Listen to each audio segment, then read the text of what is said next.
Assalamualaikum warahmatullahi wabarakatuh. Jumpa lagi kita Petani Maju Indonesia. Marilah bersama kita mengucapkan puji syukur kepada Yang Maha Kuasa atas segala nikmat dan karunia kepada kita selama ini. Serta doa dan salam juga kita sampaikan kepada junjungan kita Nabi besar Muhammad SAW.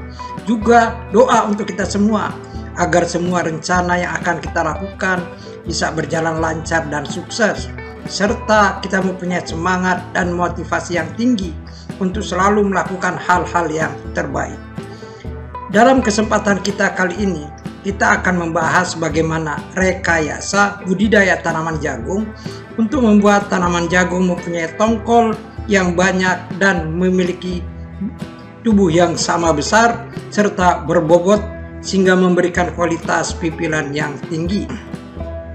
Dengan kita mengkombinasikan memanfaatkan fungsi akar breastroot atau akar tunjang menjadi akar adventif serta penggunaan zat pengatur tumbuh atau ZPT dengan tepat.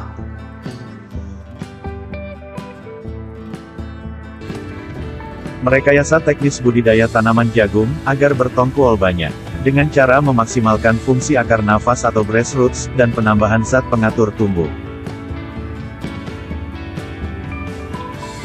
Usaha untuk meningkatkan produksi tanaman jagung bisa dilakukan dengan berbagai cara, misalnya dengan menambah populasi tanaman melalui pengaturan jarak tanam, pemakaian benih yang bermutu dan unggul, serta teknologi budidaya lainnya. Salah satu hal yang juga bisa dilakukan adalah merekayasa teknis budidaya sehingga jagung bisa bertongkol banyak, di mana tongkol itu semuanya bisa tumbuh kembang dengan sempurna sehingga akan mampu memberikan hasil yang berlipat dari biasa.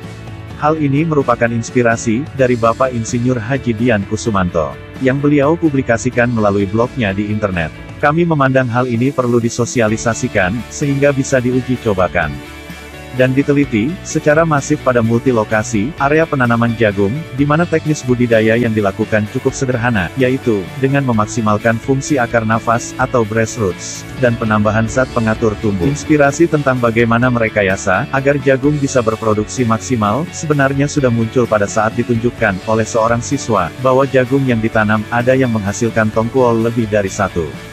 Ada yang mengeluarkan 2 tongkol, ada juga yang mengeluarkan 3 sampai 4 tongkol, dan tongkol itu besar semua, serta layak untuk dipanen.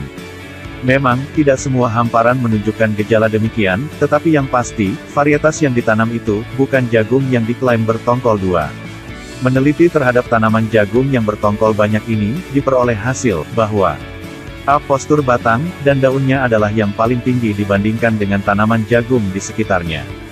B. Daunnya terlihat lebih lebar dan lebih panjang. C. Batangnya terlihat lebih besar, dan lebih kokoh dari yang lainnya.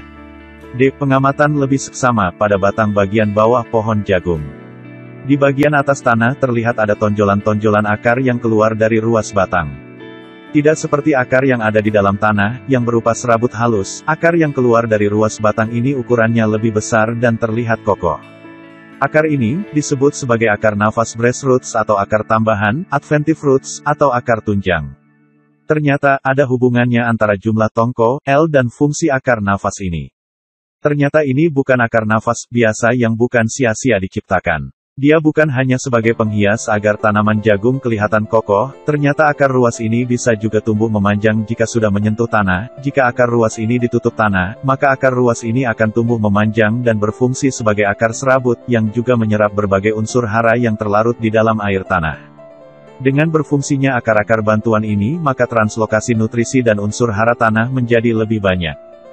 Untuk itu, kita perlu merekayasa teknis budidaya jagung, yang perlu diuji cobakan secara masif, dengan multilokasi, misalnya, pada daerah dataran rendah, seperti TI atau Tropical Irrigated, maupun TR atau Tropical Rainfed, juga pada dataran menengah, seperti Medium Rainfed, pada ketinggian, kisaran 500-800 meter di atas permukaan laut. Juga pada HTR atau High Tropical Rainfed, pada ketinggian di atas 800 meter di atas permukaan laut. Adapun, rekomendasi untuk merekayasa tanaman jagung tumbuh tongkil banyak meliputi A. Pemilihan benih yang khusus. Kami merekomendasikan untuk menggunakan benih yang secara genetik akan mudah mengeluarkan tongkil pada setiap ketiak daunnya. Yaitu, benih jagung hibrida yang diperuntukkan untuk wilayah HTR, walaupun penanaman bukan di dataran tinggi.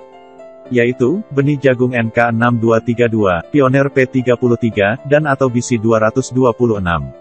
Bisa juga dicoba benih jagung Nek Perkasa, Sumo, Pioneer P32 dan BC18.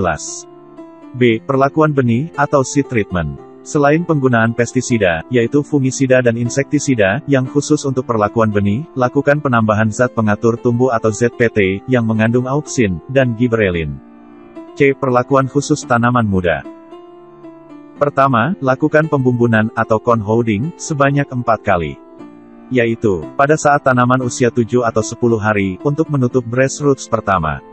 Lalu saat tanaman berumur 15 hari, untuk menutup dub grassroots kedua. Dilanjutkan, dengan pembumbunan ketiga. Pada saat tanaman berumur 20 hari, untuk menutup grassroots ketiga. Dan keempat, yaitu pada tanaman berumur 27 atau 30 hari setelah tanam. Untuk perlakuan khusus tanaman muda kedua, adalah melakukan penyemprotan pupuk daun, dengan hara lengkap. Dan zat pengatur tumbuh, ZPT, yang mengandung auksin dan giberelin. Sebanyak 3 kali, yaitu umur tanaman, 7 hari setelah tanam, 14 hari, dan umur tanaman 21 hari setelah tanam.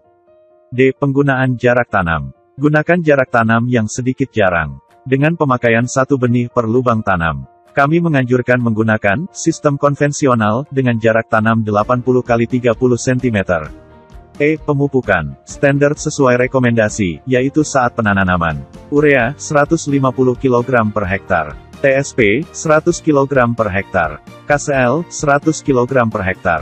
Lalu umur tanaman 3 minggu, urea 150 kg per hektar, dan umur tanaman 6 minggu, berupa urea 150 kg per hektar. Demikianlah dari kami, bagi Anda yang ingin mencoba, kami persilakan.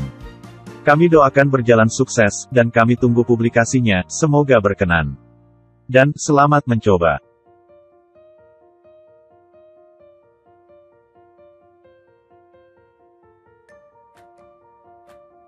Demikianlah paparan yang bisa kami sampaikan. Semoga bisa kita pahami dan kita uji cobakan bersama, sehingga hasilnya bisa kita publikasikan kemudian, dan akan memberikan dampak yang bagus buat perkembangan teknologi pertanian, khususnya budidaya tanaman jagung di Indonesia. Kiranya cukup sekian dari kami. Mohon maaf apabila ada kesalahan. Billahi taufiq wal hidayah. Assalamualaikum warahmatullahi wabarakatuh.